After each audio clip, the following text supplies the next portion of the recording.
Welcome back to Chat Room. I'm with my co-host, Hey, Michael here. and today we're going over our individual favorite top 5 stocks for 2023.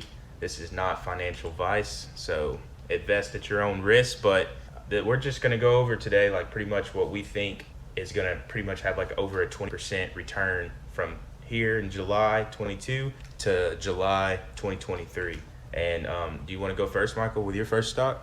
Yeah, sure. Yeah, I'm gonna say, if you're in the stock world right now, things have been dipping, but it also is a good time to invest. And so I'm gonna start off with one that is normally even pricier, but I think there's still some opportunity, and that's Apple. Part of that is, Apple has positioned itself so well with its offerings in TV. It's still pretty cutting edge with the phone. And there's a lot of opportunities for kind of creative just outreach with the company. It's definitely a buy the dip for me. Yep. I think Apple is always a good place to kind of put your money, honestly, even if Yeah. it is high. I mean, that Apple's not going to die. If Apple goes away, then Walmart's going away, I guess. Yeah. Then we have bigger issues. Right. Okay, so for my first stock for a high return in 3, I'm going to go with ACM Entertainment, which is, if you don't know, it's movie theaters. And movie theaters took a big hit in like beginning or most of 21, just because of COVID regulations and stuff like that. A lot of people weren't going out to see movies. It wasn't the best idea to go sit right next to someone when deadly disease is going around. So I know in Chattanooga, Tennessee, where I live, the movie theater parking lots are a lot more full on Fridays and Saturdays, and it was shocking to see how many people went December 2021 to movies. So I think that industry is going to take off again. I think it's going to be a slow one, but I think 23 you'll get a good return. Yeah, no, that seems reasonable. If you've got a lot of bigger pictures that are coming back, be it your Thor, Love and Thunder, or just any of the other kind of familiar titles. Plus, that's one that got a lot of notoriety for Reddit and that community. So you've got a base that's ready to rally behind your stock, John. Right. Well, very cool. Well, this is a good segue because this is another one that may not be at the peak of where they were, at least with stock price. The company has been ubiquitous for forever, and that's GM. They're tied to everything from energy to cars, and probably out of the stocks I have, I think it's the cheapest one. And something that just worked for me personally was a couple years ago when the pandemic hit, and we were getting that stimulus money. That was a lot of our times, to experiment with stuff and getting kind of these really low end stocks and just having a little bit of movement really seemed to work. Similarly, in other, not to transition to like crypto, but that was kind of what was going on there too. Is it's not that you had to buy something that was like super pricey. You had to buy something that was cheap and go from there. And though GM's had a rockier history than Apple, I think it's one that's going to stay around, and they're kind of being forced to innovate with the times, and I think that's going to create some opportunities for them in the future. I like that. So my next stock is actually very similar, and I hope I'm pronouncing it right because I've probably been saying it for the last year, but I'm going to say it's NIO, and I think it's pronounced NEO. It's a electrical vehicle manufacturer, and I just think that with electrical cars, I swear every day I see at least one more Tesla than I did the week. You know what I mean? So one day you see one Tesla, and then the next day like, wow, 4 people drive Teslas, and then I just think that trend, not just with Teslas, but some of the, like you said, GM Motors. I think they're making a car. Yeah. I think you're just going to see more electric cars. So I think honestly, any electrical car, just like GM, but a little bit different than Michael Neo. I think it could grow up to like maybe 500% in the 10 years. Yeah, no, that seems very reasonable. And just keeping with the theme that has been going on, I'm gonna hit maybe I think it's my last one, kind of dealing with energy, solar in the future, and all that, and that's Sunrun. Hmm. And this was a company I actually invested in for a while before I kind of had to move some money around and clear a lot of my stock portfolio. but they're something that basically I have thought would be really good and has proved to be good in other markets as well, which is, yeah, they're a company that maybe not are making like the truck themselves or the vehicle themselves, but they are making some kind of component that these companies need. And so, for instance, they're partnering with Ford. Ford has the F-150 Lightning, which is their electric vehicle, and their at-home charging unit is provided by Sunrun. That's the Hmm. kind of tool they do. Among other technical advances. And like you're saying with Teslas, I'm just seeing more charging stations, and it's going to be the case where you're not even having to go find a charging station because you will have these at home ones. And that's why I think this is a good opportunity for growth. Gotcha. Okay, so my next stock, and I'm gonna go on a limb on this one.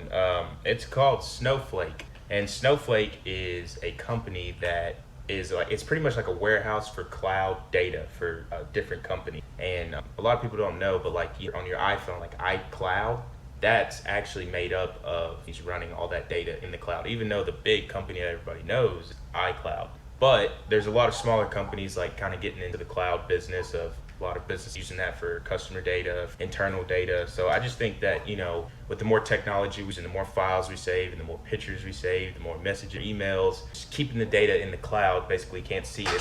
But I think that that's just going to play a big part. Yeah, yeah. No, that's I based on that name, I had no idea what stock was going to be about. Definitely not what I expected.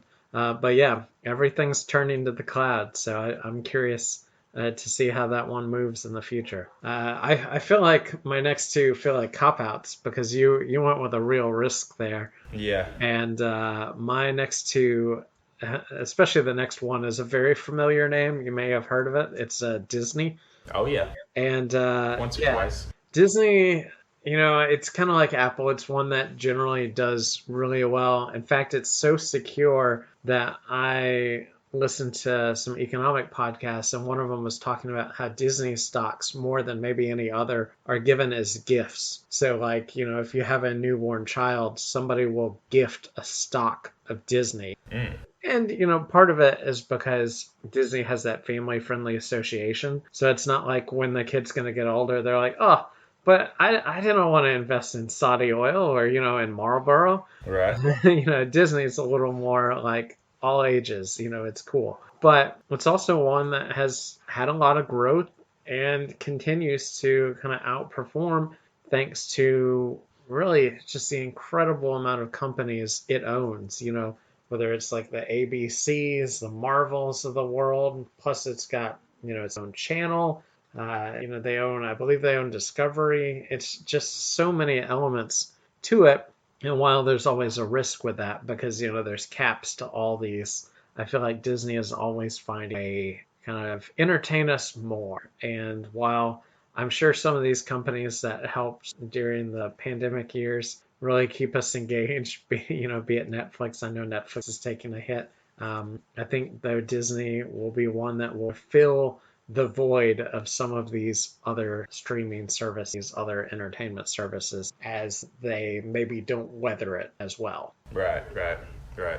And I think you mentioned it, but just in case you didn't, I've invested in it actually in the past, and I still have money in Disney. Oh. And there's a lot of other companies that affiliate with Disney. Did you mention that? Yeah, Okay, okay. I just a thought you few, did. but you could go on forever because it's Yeah, so many. you're right, right. Okay. So my next stop that I think is going to continue to go up. It's been going up a little bit, but is United Airline, and that's kind of have the same reason for that one as I did for AMC Entertainment. And I just think that COVID shut down airlines quite a bit. I don't think airlines ever completely stopped for 16 hours or something like that, but I do know it slowed down tremendously. Right now, with inflation, the flights are very expensive, so I think that's why it's kind of having a hard time skyrocketing, because everyone's going back to vacation. Everyone's going back to, doing their business trips, just moving around the United States and out of the country. But I think the prices of just, with gas and everything, and that's kind of making the plane rides more, and just having to pay the flight attendants, the pilots more, just all that stuff playing factor and making your ticket more. I think, it's going to be a slow journey, but I think if the prices can kind of get back eat the wages, I think that one's a good one to get in right now. Yeah, it'll be interesting to see. And just first of all, I totally agree with you. That is another comeback industry that already is doing really strong. So it'll be interesting to see kind of how they, pun fully intended, handle the turbulence that's going on with flights right now. Right. But yeah, I could see them, especially by next year, that all gets smoothed out, really kind of run with it. Yeah. Also, it's funny. So my last one, I thought, because we didn't compare notes, so there's a lot of stocks, but there was a good chance that we could have picked the same one. And when you started with United, I was like, oh no, John's picked mine, Yeah. because mine is United Health Group. Oh, okay. And this is another one, kind of following Disney and kind of following Apple. Those are some big ones. United Health Group's actually the biggest insurer. My insurance is actually from United Health Group. Hmm. Trust me, that would not normally bias me, because insurance companies is not always fun to work with. But no, I was kind of doing some research and impressed that even for a company as large as they are, again, there's a lot of room for growth. They are about to potentially acquire a home health services provider, Hmm. which home health has been a huge component of the last 2 years, same as telehealth. And I was kind of looking at some of the telehealth ones, but they've gotten a little unstable. People have been going a little more in person to doctors. Not everybody. There's definitely a convenience there. And I think United has that perfect balance of kind of traditional insurance model that America runs with these new acquisitions that are going to help them a little more prepped for the future. And that combined is going to really help them take off in 2023. That's a good one. Okay, so my last stock, and this one's completely just out of like this. There's not really like a reason this one, but I'm excited. Hit me with it. yeah. So Mondays, Tuesdays, they're different days. I'm a fan of Elon Musk. I think, and then some days I'm not. It depends on what he gets on TV and says that day, or Sure. what he tweets. I don't know, but I know Elon Musk is a smart business guy. He's really freaking smart, and that man's not normal. And when that man says that he's going to do big things with Twitter, that is the stock that I would suggest people getting in, because it is low compared to what it was in the past, and they've got a new CEO pretty much, and a new owner, I guess. So when he says he has big plans, I don't know. Part of me is like, throw a little bit in there, see what Elon's got this time. Because he said the same thing about Tesla. And I know a lot of people back when I was in high school, 16, that said, oh, it's electric car, that's nothing. This Elon Musk guy, well, he's flipped that around real good. So I don't know. I think Twitter's a good one to get into. Not really a really good educated reason, but I don't know. I just think it's in good hands now, and I think it's a platform that's going to grow as far as on stocks. Yeah, it's definitely a stock of the moment, because Twitter is in the news, and I guess itself on Twitter. Twitter could trend on Twitter with Right. whatever Elon Musk posts. Right. So yeah, I'm sure it's going to be volatile, but yeah, depending on how this all shakes out, you could very well be right, and you're right. You definitely called it with Tesla then. Yeah. Well, that's it for this episode. Remember, me and Mike are not financial advisors. Invest at your own risk. Make some money, have some fun. Like, subscribe, and stay tuned to our next video.